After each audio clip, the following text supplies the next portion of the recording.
help you. See you around.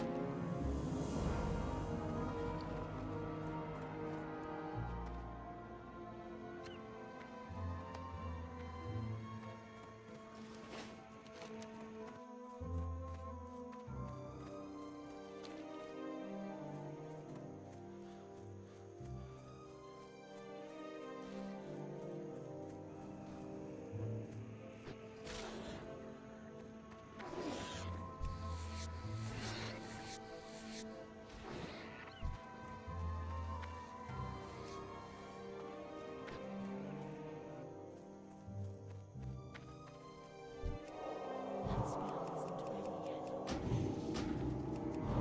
recharging.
Hey there.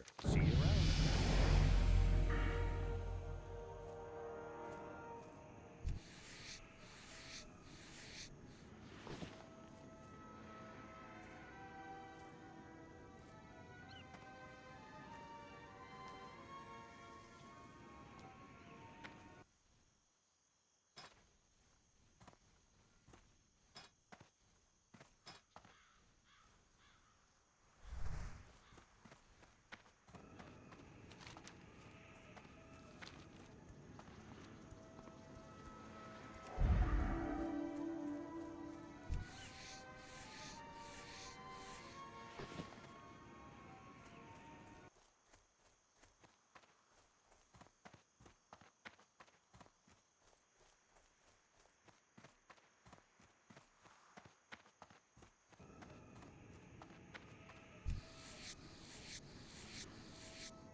too far away.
ability isn't ready yet.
One gift can change everything. Hello everyone, this is your daily dose of internet. This poor streamer got roasted by his own followers. You look like the king of diamonds. I look like the king of diamonds. That's the maddest shout I've ever heard.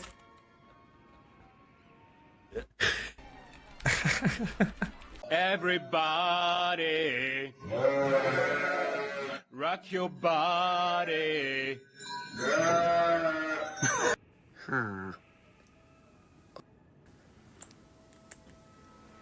You guys back, brave. I had an interesting day. Yeah. Do you want to hear about Mummy's day? No. Okay. Can I tell you about my day anyway? No. Okay.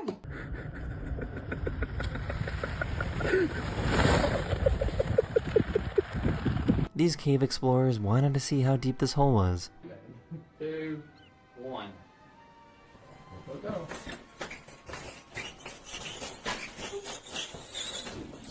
We're at 0 still.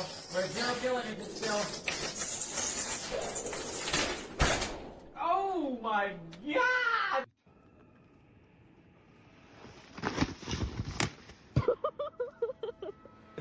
아니, 제일 쳐다보는 거 봤어.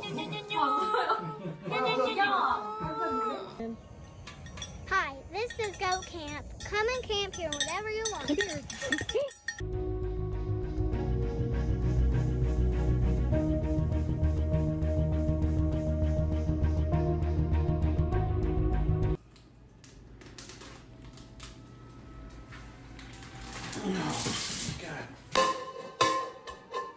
So yeah, this is our pasta water. No! Oh, I was yo. It's fake. Yo. This dog found the perfect spot in the house to be as loud and annoying as possible.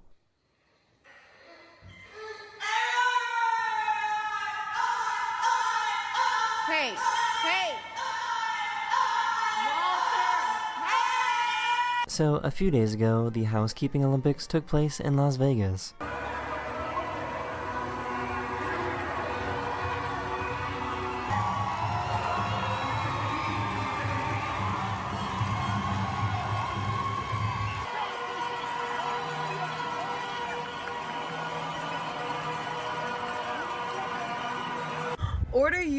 Order Yoop favorites with Doop Dash and Ubib Eats. Look what my son 3D printed me.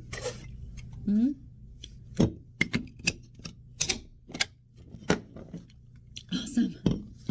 So I don't have to use my nails. If you blink, you might miss this.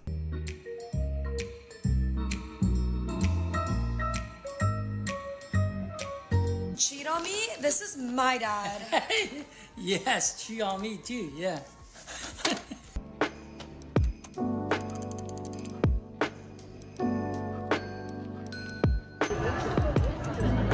I'm sorry, Miss Jackson. Ooh, I am for real.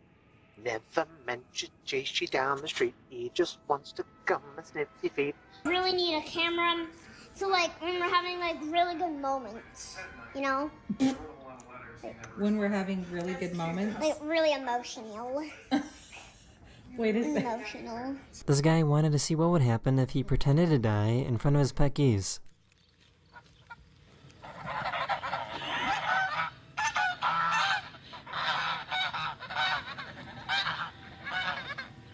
This is called the Super Guppy, and it's a weird shaped plane that NASA uses for cargo transportation.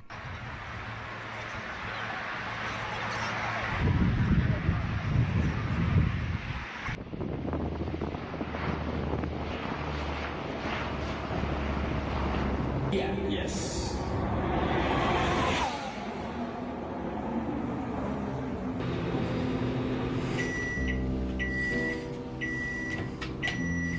Hello? I have never seen a more relaxed duck in my life.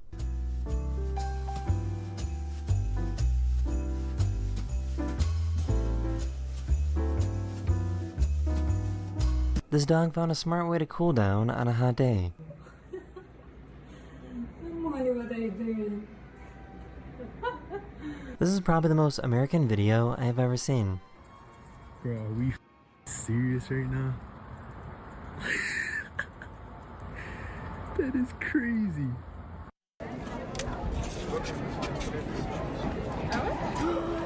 No way did I just get that.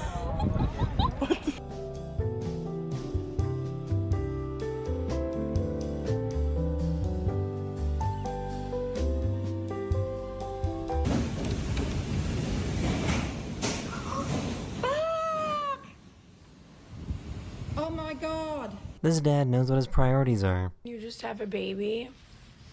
No, to your left, to your left.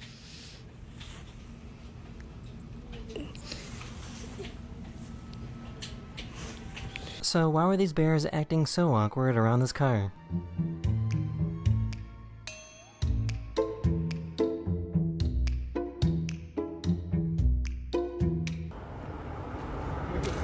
Oh no!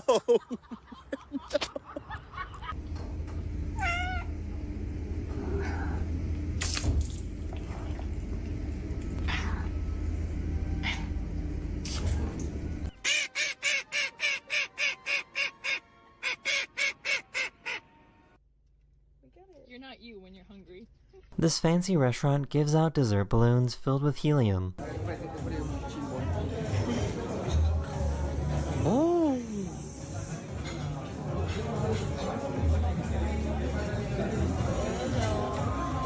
Hi. Oh my god. He's amazing.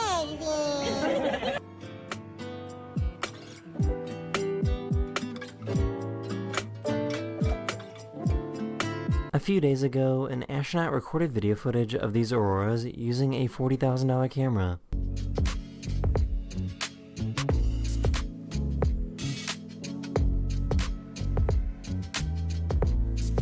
What are you doing?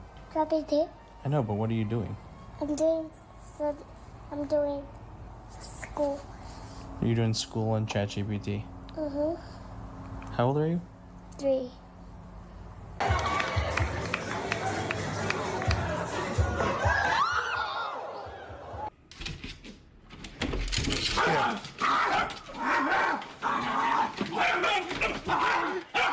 For some reason, the sea anemone was attached to the back of this crab.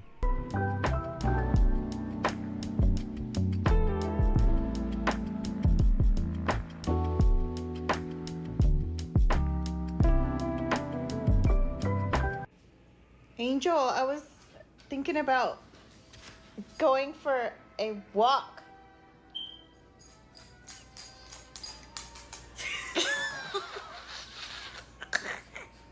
This woman found out that she could make her chin disappear. Working at an animal shelter is apparently pretty crazy.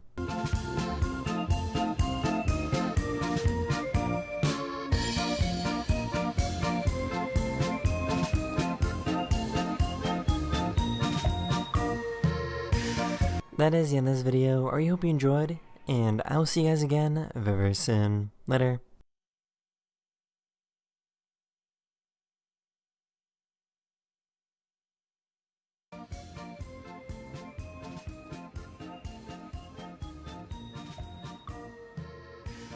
That is the end of this video. I hope you enjoyed, and What's popular, YouTube? Another day, another shameless ad plug on Thorin's channel. Listen up, heed my call, because today, if you check the date, and it is either the 28th after 3 p.m. Eastern Standard Time, basically East Coast of America, which is the same as 9 p.m. Central European Time, or it's not yet 3 p.m. Eastern Standard Time / 9 p.m. Central European Time on the 29th, so a 24-hour period starting at 3 p.m. EST / 9 p.m. CET, there is a 24-hour 20% off Gamer Supps Black Friday sale. So normally you get 10% off with the code Thorin. You will now get 20% off everything.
confident. Look, I thought Legacy would go through, but I didn't get the 3-0. That's not the end of the world. The 3-0s were trickier in this stage because everyone wasn't that good. By the way, that's right. Even though it's made the majors suck a bit, I do like that VRS works though, and that seeding works in theory, and we're actually getting like the bad teams at the beginning, not like randomly a top 5 team or top 10 team in the first stage. That was always whack in my opinion. So, like, how many fucking times, by the way, if you know the history of the majors in CSGO, did bloody Ziwu, when they were like a top 5 team of the world, he was a top 2 or 3 player, start in the first fucking phase of the switch, so you just got to farm all the stats there, and then little dickhead fans like, oh, look, he's fucking smurfing. It's like, yeah, versus who, bro? Versus who? So and they used to lose half the fucking BO1s anyway. So, I would say the safest ones always were like Bait, Nip, Fnatic, because they were always going to go through. It's just the question was, could you ever get a 3-0 or 0-3? That's what I think fucked most people. Now, if we do a quick rundown of all the teams quickly. So, obviously I'm going to talk about some of these later, but I'll mainly talk about how they performed here. M80, obviously, for some people is a surprise. I didn't have them pick as one of my picks. I think they overperformed. We'll get to that. FlyQuest mega overperformed because of where they went, but we'll see when we get to the review of the next stage. It was partly because of some of the teams they faced. Bait was actually a little bit sus. Let's go. I tell you what, we'll do the teams that didn't make it through. Rare Atom's just bad. They're just really bad. Linvision, I can see why some people have an appeal of them. They can play the odd game that's not bad, but they've never shown structure or enough talent for me. They haven't even got like 3 good players in my opinion.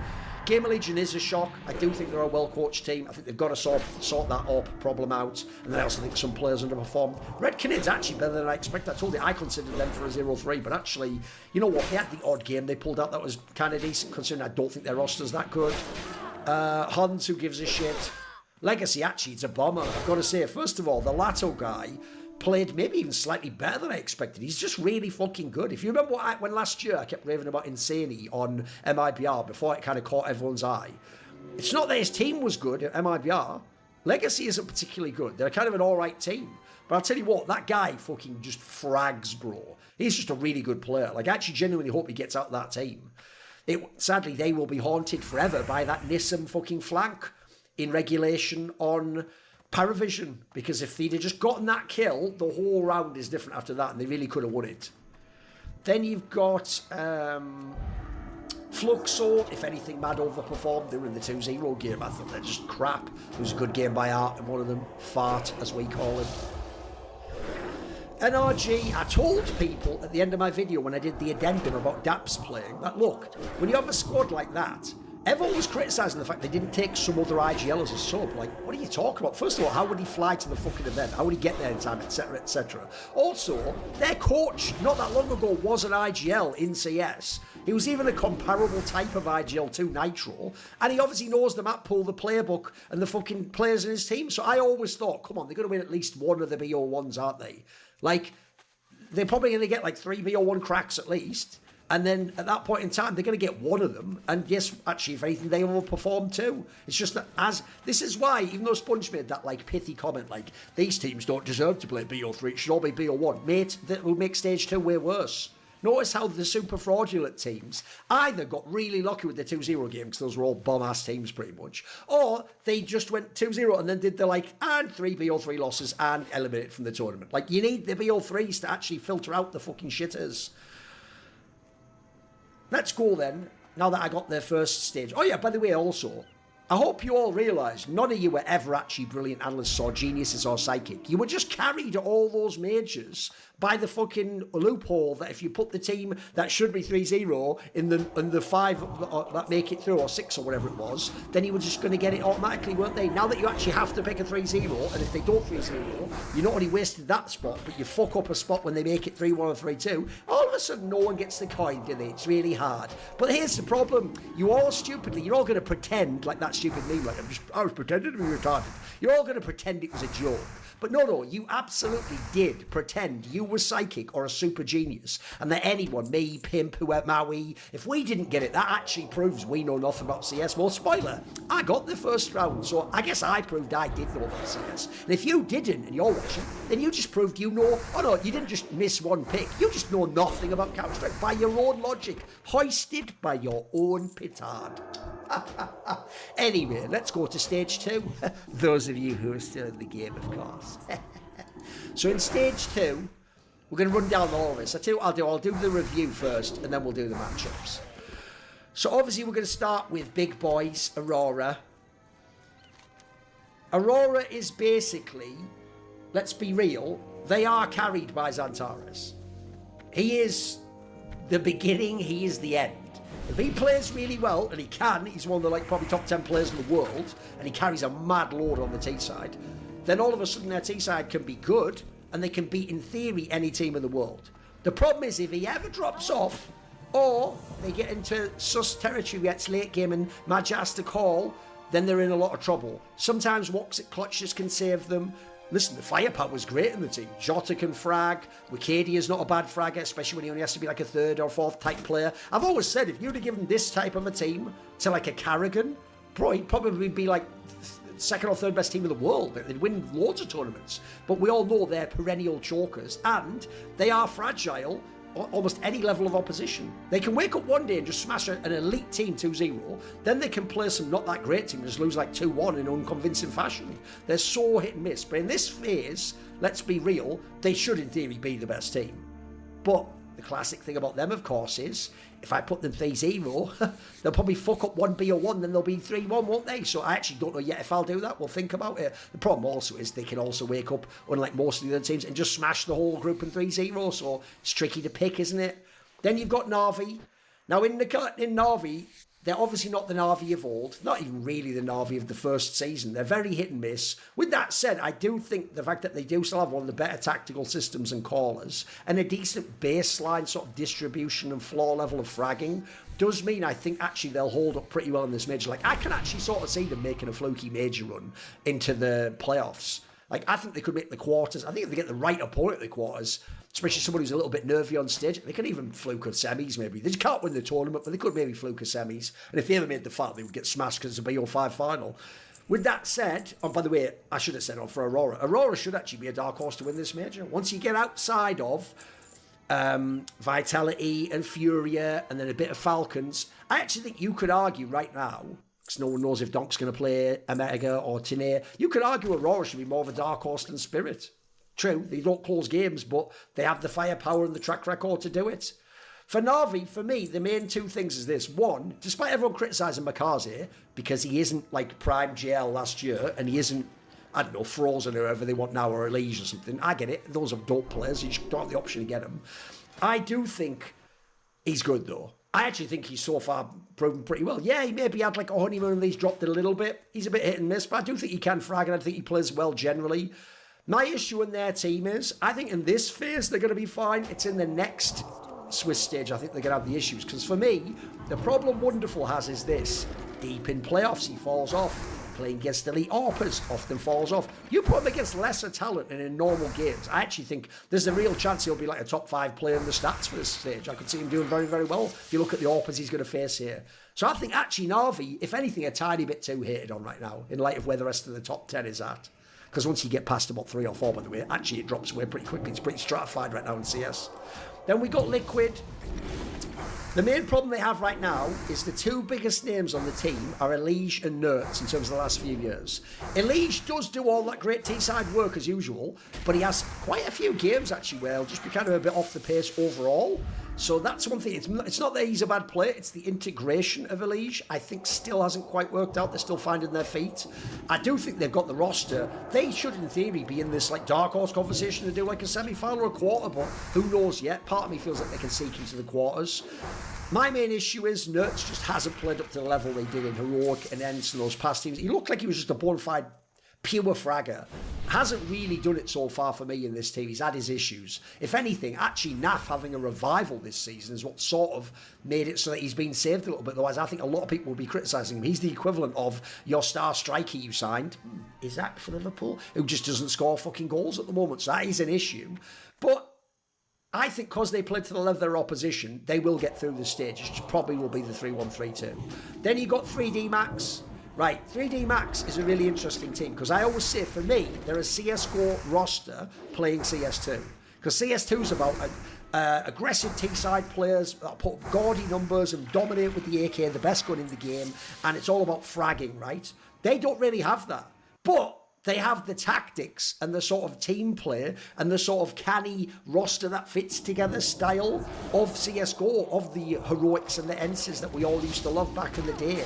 So one thing I do think is quite cool about them is they can get it done on T-side via their tactics when it's on the few maps they play, but they are pretty bad at fragging on T-side. They also don't have anyone approaching like a real true superstar or star. The best players, I mean, it probably is just macro and exercise, right? Now, the veto issue is real when it gets to the BO3s. I've made a lot betting on 3D Max and people don't know, but often as an underdog. Because if they can get a veto where they can get Nuke and Inferno, then they've got a very real chance to beat even some pretty good teams, even some of the top teams in this group. But if they have a veto where they can't get more than one of Nuke and Inferno, look, they have the Dust 2 because they are a classically French team, Dust 2 Inferno, but the Dust 2 itself, because their firepower is a bit lacking, they can be beaten on that. It's way more of a coin flip. So if they're in any vetoes where someone is, I ban Dust 2, then they're in a lot of trouble, or a ban on Nuke, etc. There are certain teams, a Paravision maybe, would be interesting to see them play against, wouldn't it? I actually do think they've got a decent chance to get through, though it just depends who they face. Obviously, there'll be a team that hopefully can feast in the BO1s if they want to get through, in light of the veto issues. Astralis, I know people love the Astralis name and some of the players. I think they're somewhat washed. I find them so underwhelming with this Magus edition. Maybe he's arguably, I don't know, he could be better than the player you replaced. I'm very debated. I think if you'd have given Stound time and you'd have told Huxley, just get on it, get on the fucking job, mate, focus on that guy. I think it was possible to turn that around and make him a good fragger against. They do miss his fragging, and Magus does not bring it at all. Device, by the way, I'm just going to say it right now, one of my favourite players of all time is fucking mid right now. I don't know what's going on in his real life, but you know that thing last year? Pretty sure the last 3 years have been diminishing returns if you've been watching Device. And not only is the team not that good, he doesn't hard carry them, and he isn't some top player with the stats. He's not going to be a top 20 player. He's kind of a bit dunzo at the moment, so who even knows where he's going? And then he's had all those health issues. The main problem for me is their best player at the moment is Stair, who isn't like a true world-class star. He's just someone who's good at his role. It certainly seems like he has a good personality, does some good fragging in the game. They, by the way, live and die off being able to play Nuke. So in the BO1s here, if teams veto correctly, they're going to have a hard time in the BO1s. But there's a world where, as long as they can pick Nuke, they could get through some of the BO3s, and maybe they can sneak in as the 3-2 team. Then we got Tyloo. Right, Tyloo remind me of in CS 1.6 what some of the Asian teams were like, especially at the end. They often had one player who actually looked world class. Like if he could speak English and you could put him on an international team like FaZe, you could win tournaments with this guy, he could be the MVP. You're thinking of Solo from Korea and Eastro and We Made Fox. You're thinking of Jungle from WNV, Savage from later WNV teams. Who else? Mal from the Lunatic High squad, etc. / Maven. These were the players where they were just studs.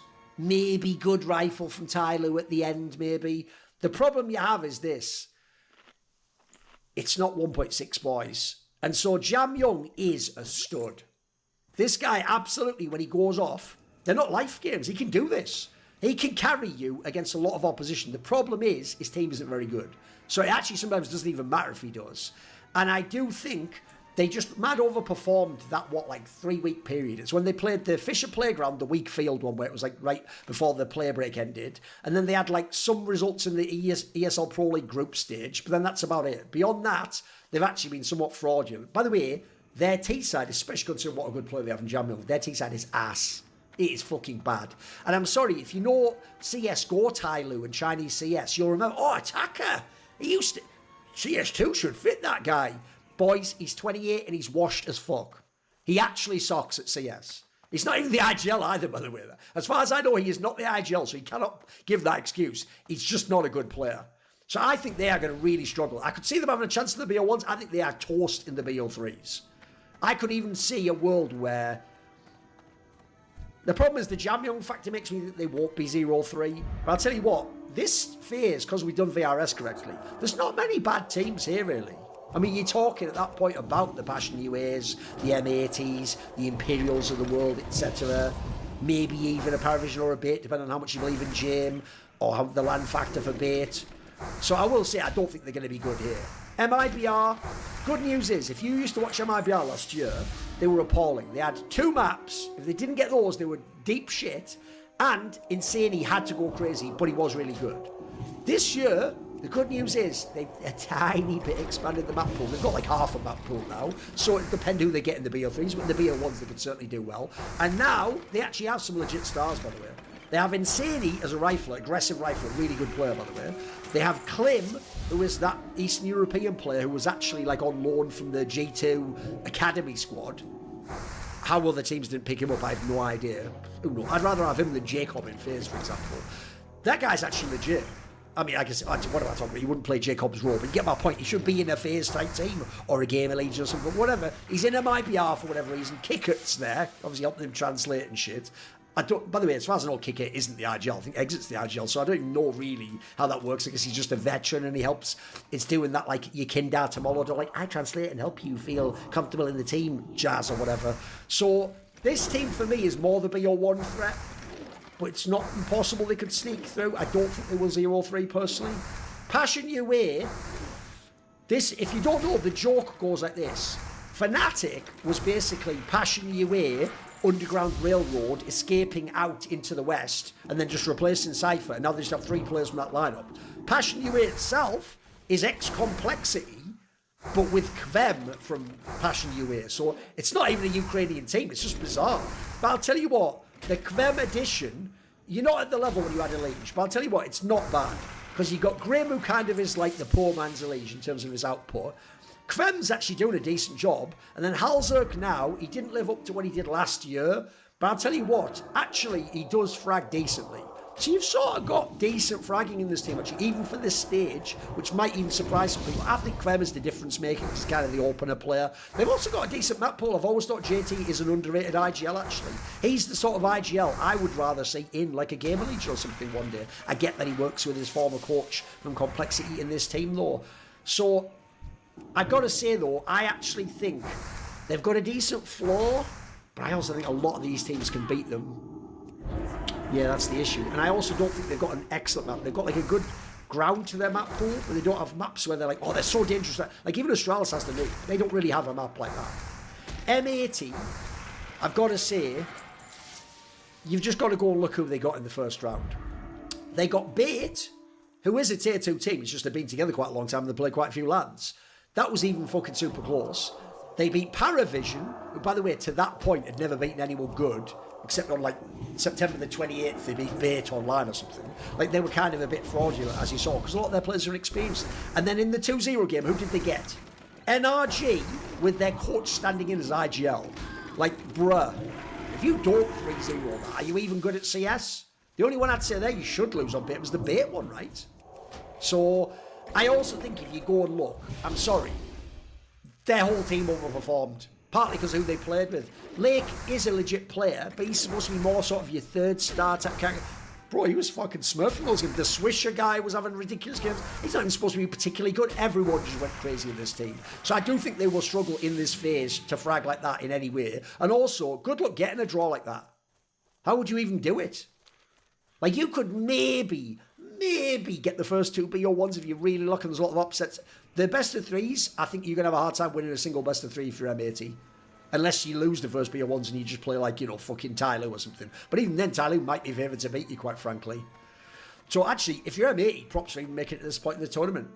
FlyQuest, people want to crow because FlyQuest famously lose all the BO3s at majors, don't they? Listen, that was the easiest stage one ever because we've got VRS working now. The issue with FlyQuest is this. I told you Vexite is the X factor, not a star. He was basically like the highest rated stats player. He went nuts. Everyone fragged out on this team too, by the way. But the problem is, they only played South American teams. And spoiler, Europe isn't just the best region in Counter-Strike. It's far and away the best region. It's why we almost need to. It's just unfortunately because of political circumstances. It's awkward. Bring back that term CIS region, because if anything, CIS region versus Europe's the better battle than even South America versus Europe, isn't it? Shout out Legacy fans. So I think the problem you have in this team is when they play the European teams, I don't think they're going to win BO3s, boys. It's going to be so hard. And you saw, it's not like they were just blasting everyone in the BO1s either. They could have some games that were hit and miss at times. Bear in mind, they were all fragging out their minds. So I think it's quite questionable, personally, if they get out of this stage. With that said, I could see them winning A, B, or 1 and not going 0-3, maybe. Bait are a squad where they're kind of what I expected them to be. I didn't think they were going to 3-0. I thought they all even had the chance to lose the B or 1s. They did. NPL did really well. Kenzie, Zor, or whatever. Actually, I'm kind of surprised how he did. They had so many close games, though.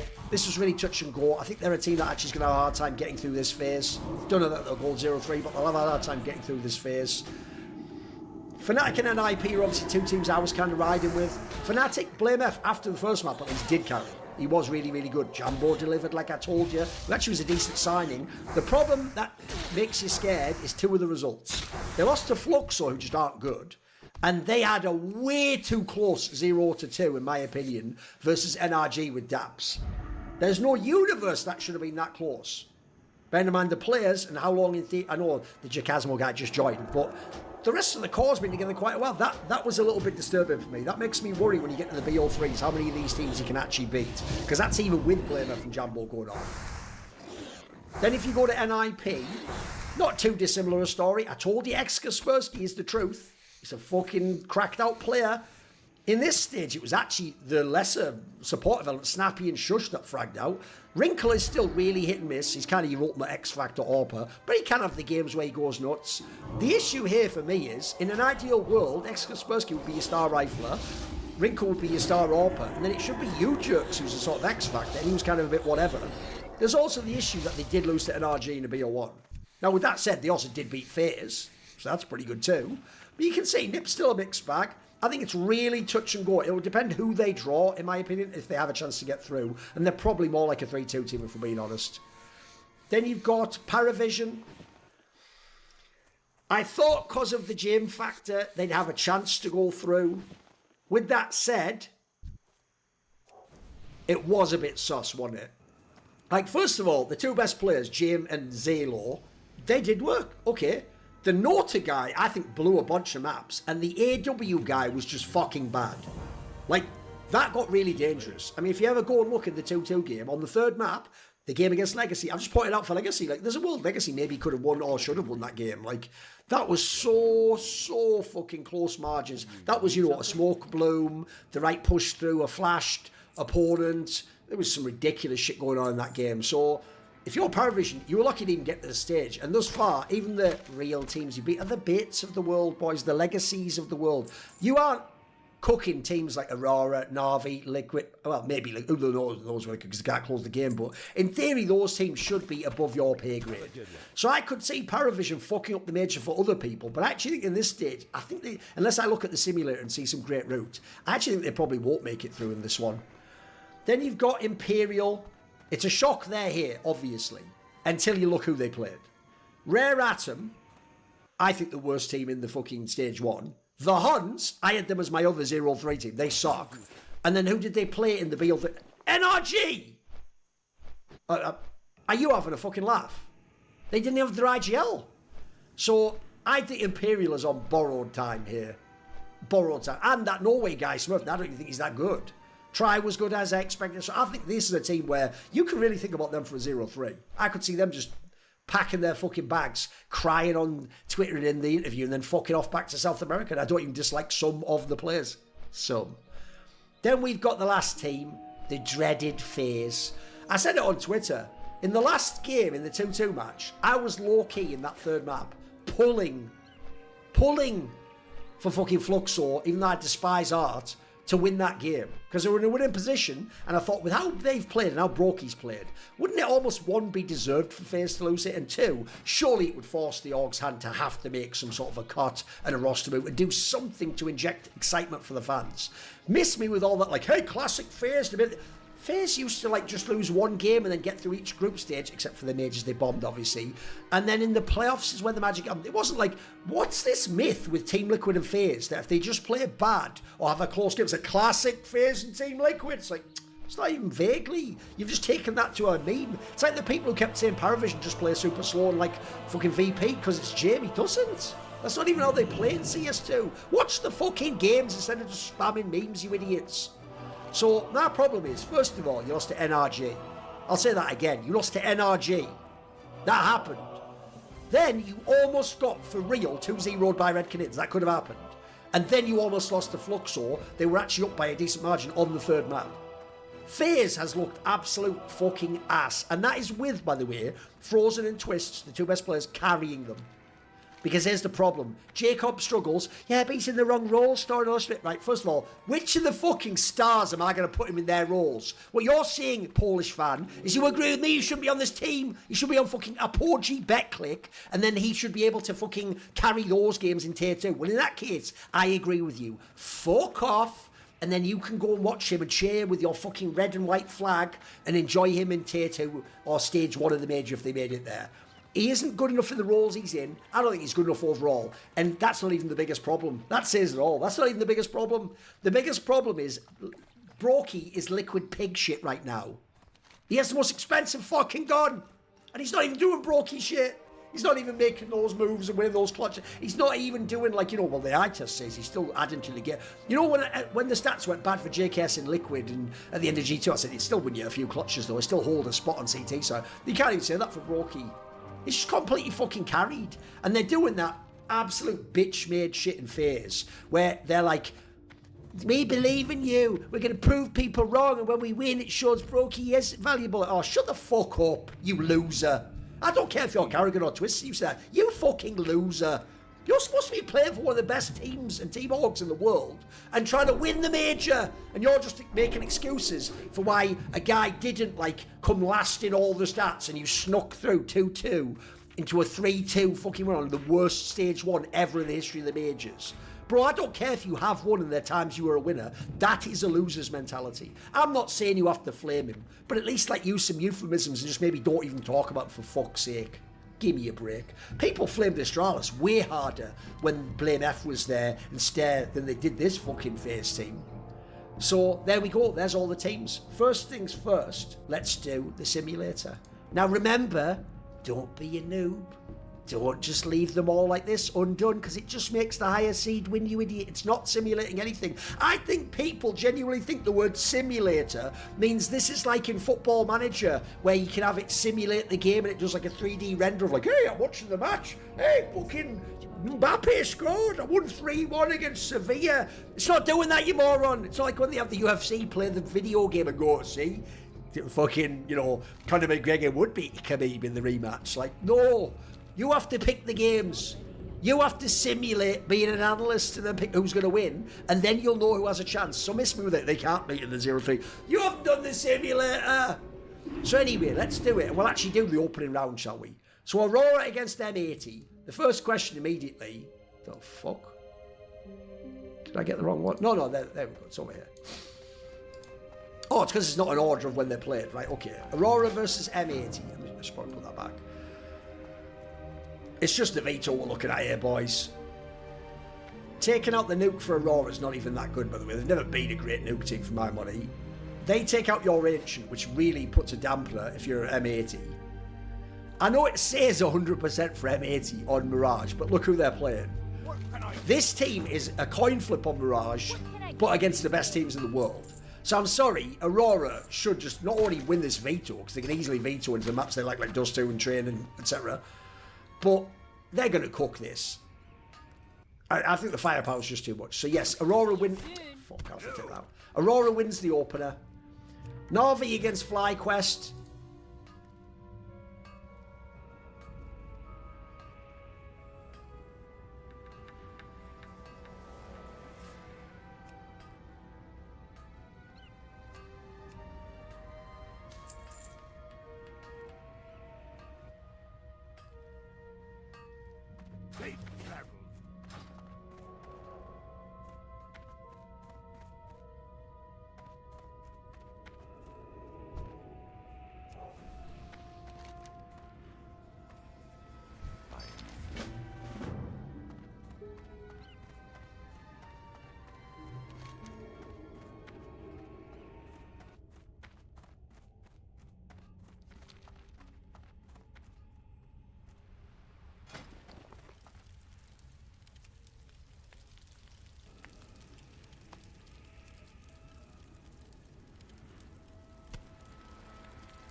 Voila.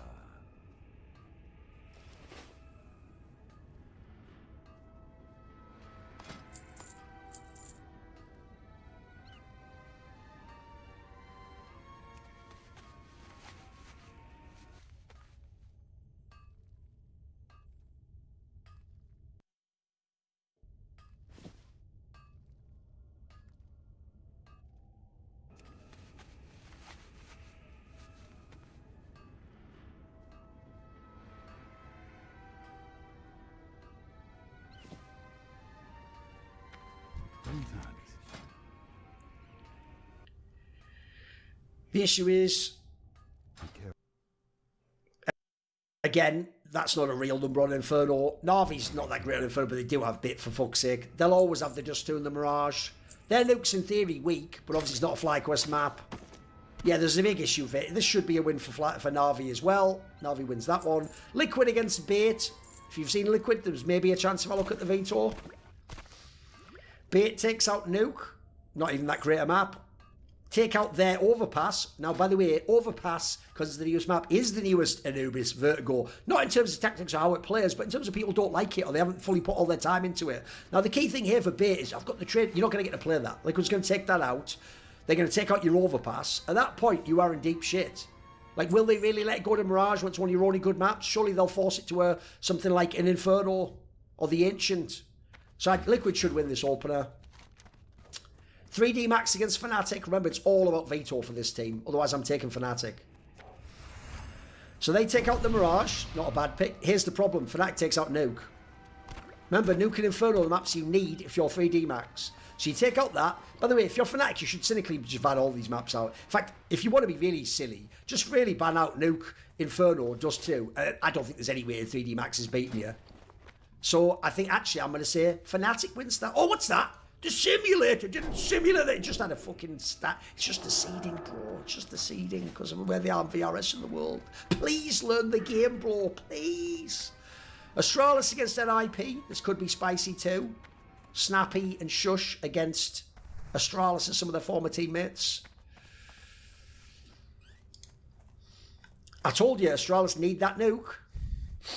Right, they take out the Dust 2, which is whatever. I know these maps look like trash, but obviously we're going to take them out of the BO1s anyway.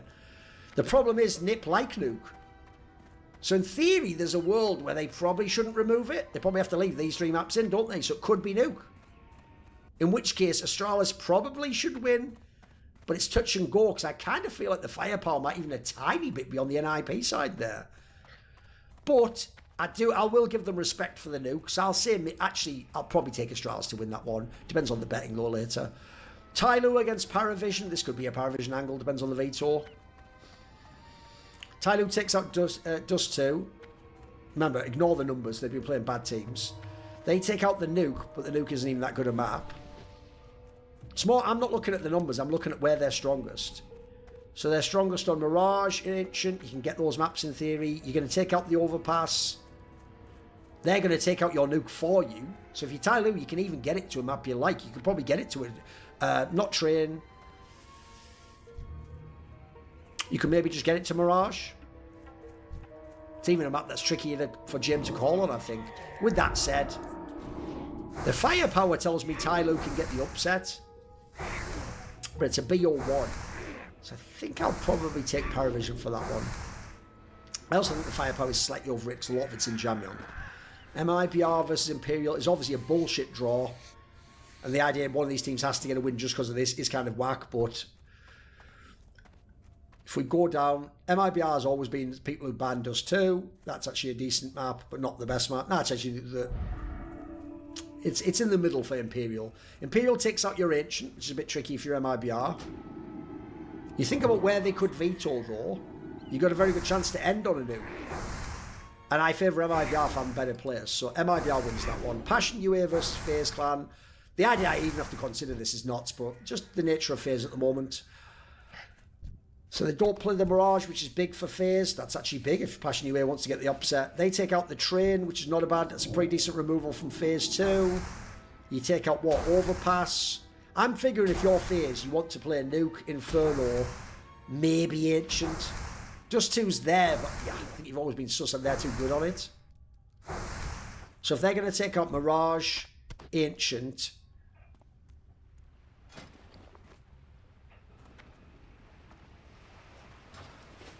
and maybe Nuke. Overpass, that's less sample size. Mirage, Ancient. Oh, Inferno. Mirage, Inferno, Ancient. FaZe is going to take out Train, Overpass. It's probably going to be just 2 or Nuke, depending on which you want. More recently, you'd say FaZe would favour the Nuke. In theory, Passion a bet on Dust 2. She probably should go to the Nuke. I think FaZe should win. That one is the problem. So I'm going to give that to FaZe. Oh no, I've given the worst team by seeding a win. Oh, what happened to the simulator? It's just it's just seeding, boys. Just seeding. It's just seeding. Next round. Aurora versus FaZe Clan in a BO1. That should be Aurora all day long. Na'Vi against Paravision. That should be Na'Vi all day long. Team Liquid against Fnatic. I think that's more of like a 60-40, but it should be Team Liquid by player quality. Astralis versus MIBR. The main thing there is... let me think, because in theory you can get to the Nuke against MIBR is the key thing. So I think I will take Astralis for that one, even though I think the firepower MIBR and a BO1's a little bit scary. I'll take Astralis to win that one, I think. On the betting, it would depend if it was an underdog enough or not. We'll do the 2-0 part first. If it's Aurora against Astralis, yes, Aurora wins that one. Or Astralis winning the most slapped down all 3 maps right to the limit of an overtime or regulation on the 3rd map. But I think aside from that, Aurora win, maybe even 2-0. Na'Vi against Liquid, should be Na'Vi. Should be Na'Vi. Liquid, if they frag out, can do it, but it should be Na'Vi. 0-1 games, 3D Max against Imperial. Right, Imperial plays Dust 2, Inferno, and Nuke. And they're some of their best maps. I mean, not Inferno, maybe. So the problem there is... they're probably going to play into the hands of 3D Max, so I give that to 3D Max. Tyloo against NIP. I'll quickly look at the Tyloo one, but... actually, what am I talking about? That's just a win for NIP. Passion UA against Bait is hard. Because I do like Bait better as a team, but I feel like the better players are on Passion UA.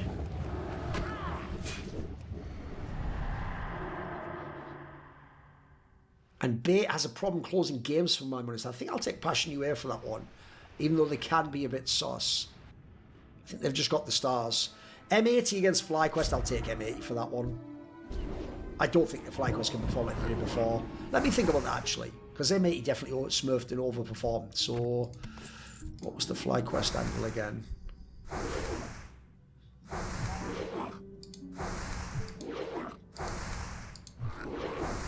M80 wants Mirage, Ancient, and Dust 2. Mirage, don't play Ancient, and not that good at Dust 2. Ooh, okay. I guess I might actually take FlyQuest for that one, because I think in the veto, logically, they should be able to get away from M80's maps. Then we do the 1-1 games. Fnatic against Passion UA in a BO1. I think I'm going to take Fnatic for that one. They are the better team. FaZe Clan against 3D Max. The problem, obviously, here is in theory, FaZe, it's a BO1, are probably going to actually play into allow a strong map from 3D Max. So I think I'll take 3D Max to win that one. Even though the quality of the players means FaZe Clan should win it. That's the issue. They should. But I tell you what, I do kind of like the tactical system of 3D Max. I think I'll take 3D Max to be cheeky on that one. MIBR against Paravision. Let me think. MIBR, I do like the Nuke, but they're not going to get it. Then again, they take out the Dust 2. Oof. I think I'll take MIBR to win by player strength, but I think the veto might get a bit tricky there. FlyQuest against NIP, I will take NIP to win that one. 0-2 games, M80 versus Imperial Esports.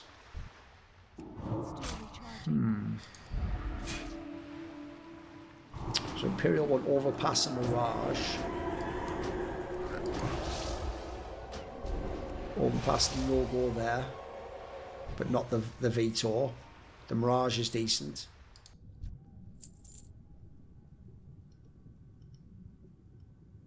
I think I'll take M80. I think Imperial... I do like some of their players, but their team just doesn't really fit together that well, in my opinion. Let me think, actually. Nah, I think I'll take M80 for this one. Bait against Tai Lu. This is a Vitor all day long, so let me look at this one. Tai Lu. Love to play Inferno despite losing it fucked on. Bit of train.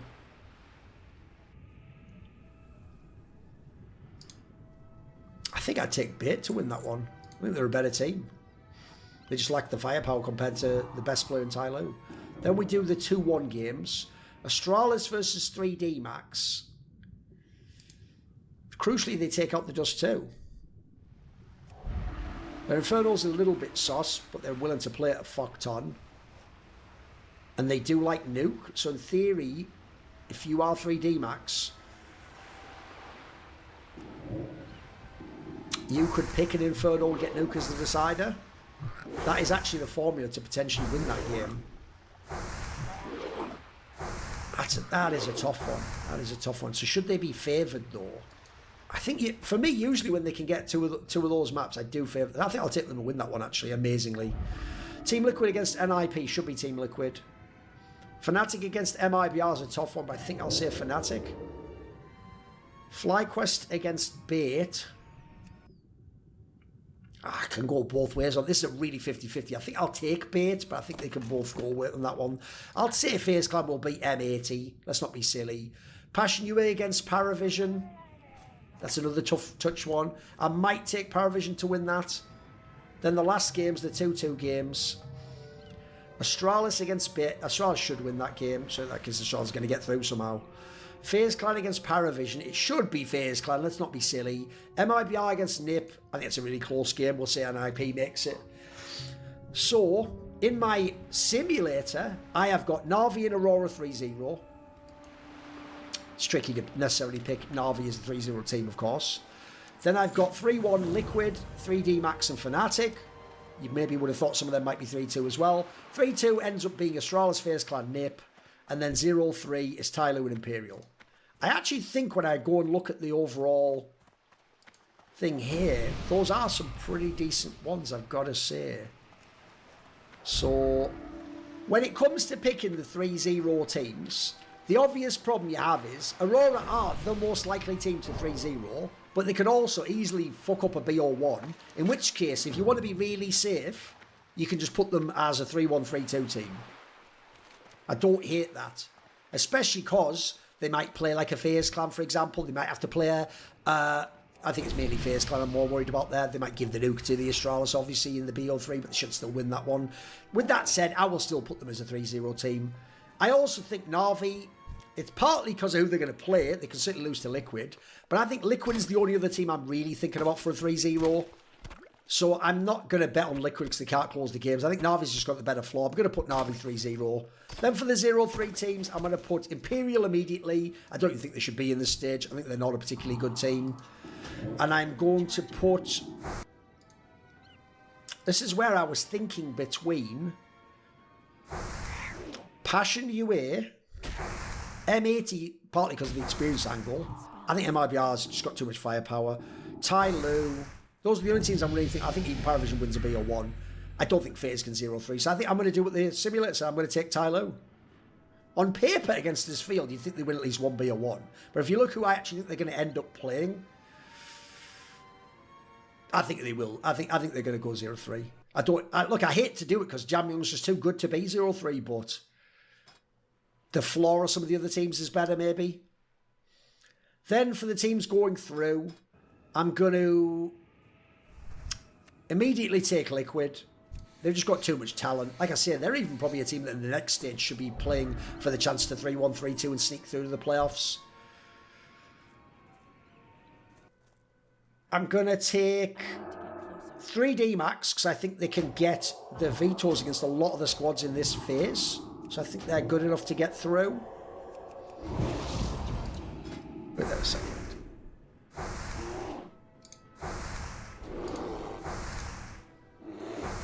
I'm gonna, even though on 3-1s I think I then had Fnatic, I'm actually next gonna take NIP.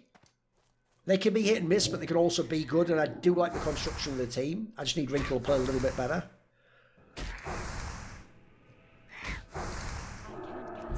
Then I have Fnatic, who I do think will get through. Blame F1 one of the best players in this phase as well. Then in the simulator, I had Astralis and FaZe. Now, if I look at these other teams, I think that's fair. I think that's fair. Maybe MIBR could sneak in. I don't think Paravision can. So it's not that I think Astralis and FaZe are good. I think they're highly flawed teams, but I think they've got enough quality to get through. Obviously, Astralis need that nuke against a bunch of people, but if you look at the draw they're going to get, they could for real get nip into MIBR. So that's doable. And then FaZe Clan, look, they just should get through, shouldn't they? They still do also have FaZe, Rose and Twist, and they do have Carrigan, who's a great leader. They just need to figure out a whole map. Right now, the Veto's also killing me. I think that's my picks. Those picks make sense to me. Now, you know you never catch me dolo online because I'm rolling deep and we dem boys. Who am I talking about? The Skrilluminati. So this video and the content on my channel is kindly supported by Matt Pugnaccio Rakula, Toucan, Jensen Gore, Nikki, Jason, you know who my second in command is, Jerky's Minion. Do you want to suggest a topic or a guest for some of my content? Would you like to ask me a question in an AMA? Do you want to take part in one of those lengthy discussions where you get to set the topic? Maybe you want to see who upcoming guests are.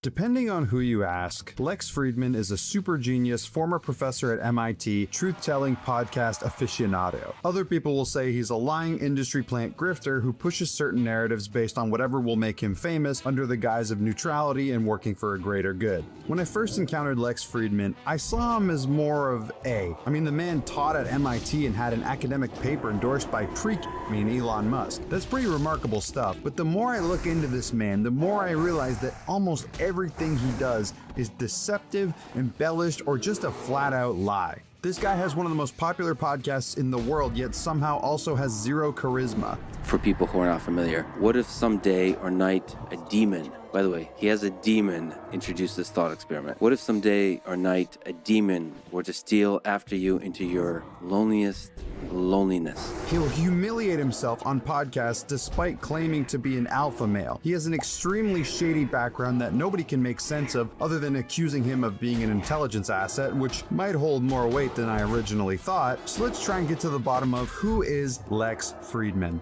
Lex was born in the Tajik Soviet Republic in 1983 to Russian Jewish parents. He spent his childhood in Moscow until his family moved to the USA following the collapse of the Soviet Union. Lex's father was a plasma physicist and began teaching at Drexel University. Lex and his brother would follow in their father's footsteps and also attend Drexel University, where Lex would obtain his bachelor's, master's, and a PhD. Now, Drexel University is a respected school and anyone would be proud to graduate from there, especially with 3 separate degrees. Anyone except for Lex, apparently. What's interesting is that on all of Lex's personal media, he never mentions Drexel University, not even once. He never mentions he went there, he never talks about it on podcasts, nothing. He and his dad had a podcast years ago, who, keep in mind, is a professor at Drexel, but that podcast has been scrubbed clean from the internet. Even going through his catalog, you won't find podcast 100. What's weird is that you can find Drexel articles about Lex, and even this really old post where he confirms that he went there. On his Wikipedia, which he's not in control of, by the way, it says Drexel University. Lex claimed that this was an attack on him for no good reason, slandering him even. Now note this pattern of behavior for Lex. Every time he's confronted on something shady or something that doesn't add up, he plays victim. Try looking up Drexel on his subreddit and nothing will come up. In fact, if you even mention Drexel on his subreddit or tweet at him about Drexel University, you'll almost certainly be banned or blocked. Even if you're just saying, hey, wait, didn't you go to Drexel? So what gives? Well, he does mention his association with MIT constantly, by the way. How he's a research scientist at MIT, how he taught at MIT. If you didn't do any research, you'd assume the only school Lex had affiliations with would be MIT, but what if I told you Lex has barely any connection to MIT? If you look through the MIT faculty lists, Lex is nowhere to be found. But if you go on YouTube, he has alleged lectures that took place at MIT. So, did he really teach at MIT? Well, it turns out Lex taught a January community class at MIT. This class that Lex taught was a class that wasn't for marks. There was no requirement to be there,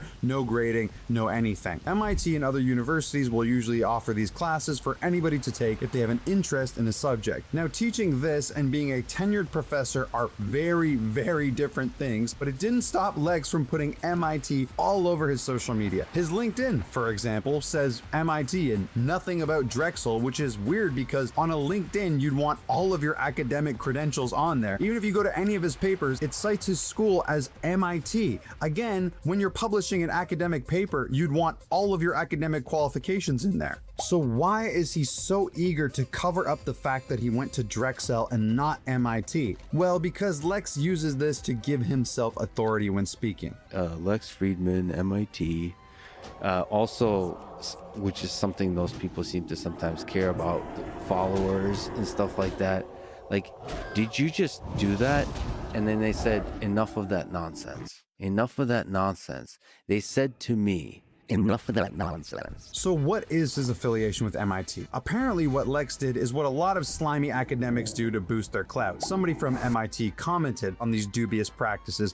Basically what people will do is the bare minimum to get associated with the school. So for Lex, he gave a free lecture for no marks. He managed to get an MIT email as a result. People who aren't involved with MIT see that and think, wow, that's prestigious. Also, as somebody with a PhD, it's possible you could offer to do unpaid research for MIT, then you get library access, and most importantly, the MIT email. As a research scientist at MIT, I've had, and especially just part of a large set of collaborations, I've had a lot of students come to me and talk to me about ideas. In reality, the only thing I've been able to confirm regarding the relationship between Lex and MIT is that he did teach a non-credit after-hours community class. That was also out of semester. So no, this doesn't make you a professor or even an associate professor. It makes you a guy who spoke at MIT one time. So Lex could be doing free research for MIT and teaching free classes, but saying he researched and taught at MIT is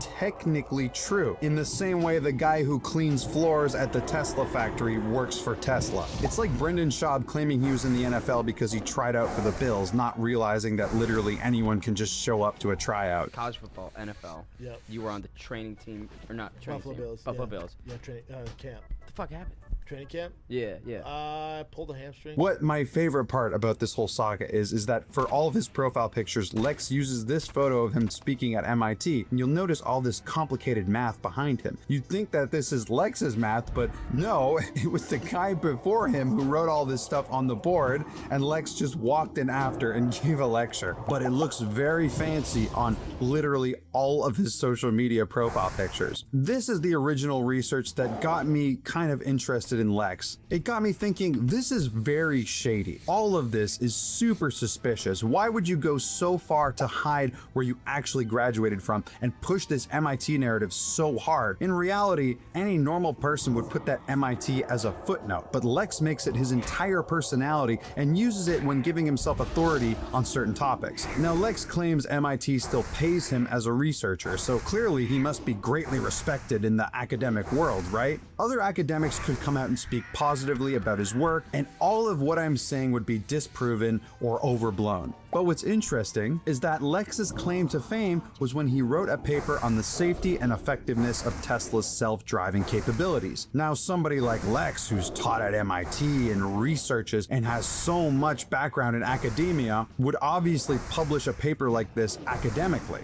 right? But it never was published academically, which is very strange for anyone at an alleged high level like Lex, considering he's had papers published in the past that are considered legit. But for this paper, it was never peer-reviewed or even published via MIT. For those of you who don't know, a peer review is absolutely essential for any academic paper to be considered legit. Think of it as a quality control for papers that everybody has to meet. The bare minimum standard for an academic paper is a peer review. This paper that Lex wrote happened to be extremely favorable to Tesla. People in the tech industry absolutely reamed it. Nobody would co-sign it, nobody would peer review it, and even today it's extremely hard to find an archive of it. Most of what you can find on it is people shitting on how bad it is. In fact, experts in the field called it incorrect, biased, and misleading to the point of negligence. That is pretty damning, if I do say so myself. The paper was so biased and so bad that people in the industry have actively distanced themselves from Lex as a result. Even people who aren't high-level academics want nothing to do with him, like Neil deGrasse Tyson. Have you seen Lex Friedman playing guitar while he's driving around in a self-driving car? Yeah, Lex drove around in a Tesla while playing guitar. It's pretty fascinating. Have you done Lex's podcast? No. You would love him. He's an AI researcher. From MIT originally, and now he's mostly doing independent work and doing his own podcast. And brilliant guy. You would love him. And he's got an amazing podcast, too. Okay, so here, it's going to be in this section I don't think you're interested in Lex's podcast. Lex actually is one of the most brilliant people I know. I think you would love talking to him. Or an interesting quote here from Walter Bagehot. Despite how bad this paper was, it did catch the attention of somebody important, somebody who has a lot of interest in positive Tesla news, that being Elon Musk. Legalize comedy. Yeah. We know Elon is... Depending on who you ask, Lex Friedman is a super genius former professor at MIT, truth-telling podcast aficionado.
Sugar.